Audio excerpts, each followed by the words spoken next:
Et voilà maintenant le dernier corrigé de la journée en mathématiques. On avait des sacs de 10 perles ou alors des perles uniques. Alex et Lisa se partagent ces perles. Chacun doit en avoir le même nombre. Combien chacun recevra-t-il de perles? Alors d'abord, je m'occupe des sacs de 10 perles. Dans un sac de 10 perles, si je le coupe en deux, si j'en donne la moitié à Alex et l'autre moitié à Lisa, ça me donne 5 perles, puisque la moitié de 10, c'est 5. Donc chaque sac, si je le sépare en deux, ça va faire 5 perles pour Alex et 5 perles pour Lisa. J'ai 3 sacs de 10 perles.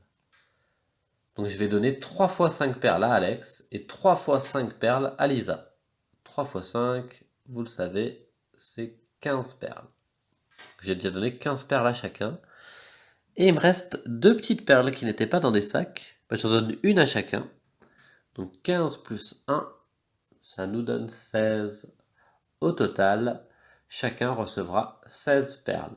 Voilà, il y avait d'autres méthodes d'y arriver, mais c'est celle que je vous remontre ici. 16 perles.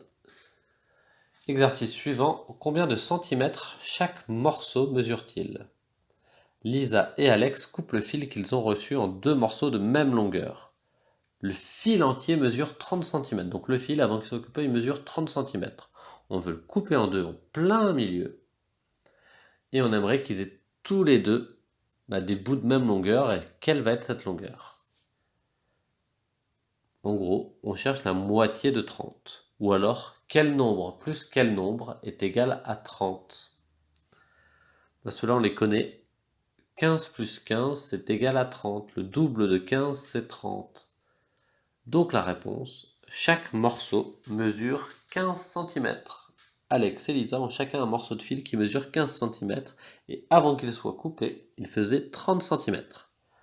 On a fini pour les mathématiques aujourd'hui. Très bonne journée.